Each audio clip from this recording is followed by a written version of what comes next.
we've spent decades treating late-stage cancer with more expensive, more complicated things, and it hasn't really made that much difference. And it's even worse because we've also known for decades that if you detect cancer early, the cure rate's much higher and the expense for treatment's much lower. Now there is a little light at the end of the tunnel. Grail and Exact and a few other companies are now trying to develop technologies to screen for early stage cancers. And that should, if they can pull that off, that should have a huge impact. But we wanted to do one better. We wanted to develop a vaccine that actually prevents you from getting cancer in the first place. Treat it just like an infectious disease. So that was what we started working on quite a few years ago. And I'll tell you where we are with that. But along the way, we haven't gotten a lot of support. Generally in the cancer community, the idea is that this can't be done. It's impossible. In fact, we have the distinction of having a Nature editorial that says we should stop our research because it raises false hopes because everybody knows it can't be done. So, but we kept plugging along at this anyway. And partly because I really take to heart Reagan's sort of idea. He said that things that seem very complicated can actually be quite simple if you stop and think about it. And it's true, if you stop and think about it, about making a vaccine against cancer, it's not that complicated. What do you need? You need to find something foreign that tumors make that the immune system sees. And those foreign things have to be made early enough so that you can capture the cancer at an early stage, just like infectious disease. Infectious disease vaccines only work if you get it before you're infected, not later. So the other thing that's critical is that those foreign elements that you need to find in tumors have to be shared across DNA level, are personal. They only occur in that individual, they aren't shared with any other individual. So you can't make a vaccine to anticipate a tumor. But quite a few years ago, we decided from first principles that wasn't the way where you should be looking for these things. The most sensitive process that goes on in a cell is the RNA processing. It involves hundreds of proteins and complexes that have to be precisely coordinated in this dance to process RNA to make a protein. Turns out that's an extremely sensitive system. So we decided to look where it's more likely to create variants in the tumor at the RNA processing level. And that's what we did. And so what we found when we looked, sure enough, there were variants there in the RNA processing that produced these, what we call neoantigens, these foreign pieces of peptide. They were highly immunogenic, and importantly, they were shared across different tumor types. Different patients with the same tumor, or even different tumors. So, but the problem was with this, and we even took those out, we put them into mice, showed that they could protect mice therapeutically or preventively. So it was really worked well, but it was mice. But the problem was that we had to go forward was how do we search that space from all these variants that a tumor could make in order to decide what is common to go into a vaccine. Because you can't do it practically at the RNA level. It's just too hard to do. And that's why nobody did it. Because it's too hard. So everybody looked under the wrong lamppost, right? They looked under DNA. If you have a hammer, everything's a nail. And so, but we decided we'd do the hard thing. We looked at the RNA, but we had to invent something that would allow us to do that. And so that was about a 10-year process where we had to invent a way to merge Intel technology with peptide chemistry so that we could take an Intel wafer and instead of making a chip that would go into your phone, we made chips that would have all the peptides a tumor could make, so all we had to do to see what of these variants that a person is making is put a drop of blood on one of these little squares in there, and directly read out what frame-shift neoantigens the tumor was making. That enabled us to screen hundreds of people, or dogs, as I'll tell you in a minute, against millions, up to 2 million different types of frame shifts. That was the enabling technology. No one else could do that. So once we started to do that, we thought we were all set to start a human trial. We could not get anybody in the human field interested in starting a trial with this type of vaccine technology. So we went to dogs. We went to the dogs. And it was a very good decision. Dogs get cancer at the same rate people do, 40-50% lifetime risk. Many of the cancers that they get are the same kind of cancers that people get. In fact, the ontogeny of those cancers looks very much like human cancers.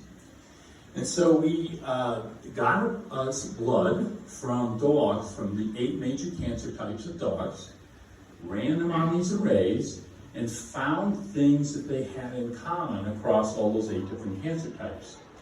And of those, we took 31 of them, and we made a vaccine that we thought would prevent cancer in dogs. And we started a clinical trial. We enrolled 810 dogs. They were screened first for whether they had cancer. They were enrolled, and if they didn't have cancer, we gave them a vaccine or we gave them a placebo, equal numbers. The trial is just past the 3.5-year mark that we've been running it. And I can say one thing, it's safe. There have been no vaccine-associated adverse events in the trial. We've just started to look at efficacy. And it's very encouraging. It looks like the vaccine is working. It's not working well enough to stop the trial yet. It's planned to go for 5 years. But it's working well enough that we're starting version 2 of that vaccine. And we're confident we made a much better vaccine for version 2. And so, and we're confident now that enough because we have a major ag company interested in helping us develop this. This will be our first commercial product. Will be a vaccine against cancer in dogs. And I'll tell you, if it works in dogs, it will work better in people. I'll tell you why if someone's interested later, but we're almost sure it'll work better in people than it would work in dogs. So, if all of this is true, then what I told you, that we've been able to make a simple vaccine that can prevent cancer, and by the way, it will also be inexpensive, so it can be used worldwide, unlike most of the cancer therapies that are developed. It turns out it was simple. In fact, it's almost embarrassingly simple to have made a vaccine to prevent cancer. So I hope the cancer community will be embarrassed if it actually does work. So, but one last thing. This trial has turned up lots of interesting things. It's by far the biggest dog clinical trial ever run in the world. It's turned up a lot of interesting things. One of the most interesting things is the vaccine dogs are not dying of other things either. So there's been an 85% reduction in deaths from dementia, heart disease, metabolic disease, arthritis. So getting this vaccine makes these dogs not get other chronic diseases. So that's very nice. So sometimes where you go where no one's gone before, you get a pleasant surprise. Thank you. Dr. Johnston, everybody. Yeah, sure. All right, we're going to do some questions. All right, cool. I got one right here. What's up, Ben? First time? Yes. Sweet, dude. Yeah, let's do it. All right. Thanks so much for Ben, everybody. Yeah. Hi, Ben. Hey guys. Kind of a two-part question, but first is, are you able to say how many dogs that you're testing on? Are you 810. Awesome. And the second question is a little unrelated, but also related. It's about the dogs. You said that dogs have the highest cancer rate other than humans, right? Or one of the? It's equal to humans. It's about 40 to 50% lifetime. Do you personally, as someone who has a lot of knowledge and experience in this field, believe that there's some relation to dogs being domesticated with humans having some sort of like effect on the fact that they're getting cancer, like processed foods or something like that? I don't know. They do live under the same conditions as humans, so that's one of the advantages of using dogs. In some sense, some people call them as models. I don't think they're models because we can make a lot of money off of it. A preventive cancer vaccine for dogs is probably worth about $5 billion a year. Gotcha. Okay, well, thanks so much. Nice question, too. That was very good. Yeah, very cool. Hi. Hi, You gotta say your name and stand up. Linda, hi. I don't know. You referenced the cancer community several times, and I'm wondering who you're talking about. Is Big Pharma included in that? Absolutely. And the research community. And all the foundations. doctors as well. Yes. You're talking everybody. Yeah. And skepticism from. Amazing, Speculate isn't it? about why that is. Yeah. I know.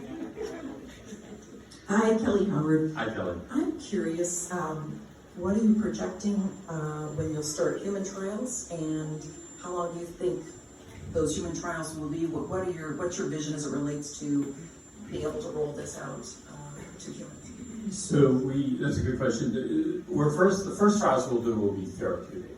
They won't be prophylactic, but they will be off-the-shelf therapeutic trials. The first one will be for NF1, which is pediatric brain cancer, and the other one will be for renal-medullary cancer. It's young blacks. And so those will be probably the first trials. We're hoping to start those next year. Hey, Dr. Johnson. Yeah. Hi, Jorge Gino here. Did you say that the array contains common proteins from different cancers in dogs? Are these full-length proteins or peptides? There's peptides, 15 amino acids long. And the immune response that you develop, it's a B cell or T cell? It's a B cell. So when you have we've looked at this very carefully. When an animal, and even in some cases people, we've looked at this. When you have a very small tumor, the B cells see that all right away, as if you had an infection, and they are, as soon as they see it, they get activated. They amplify that signal 10 to the 12th in 1 week. So they put all these antibodies out into your serum. That's why we can detect cancer so early. But that tells us what we need to hit early on it.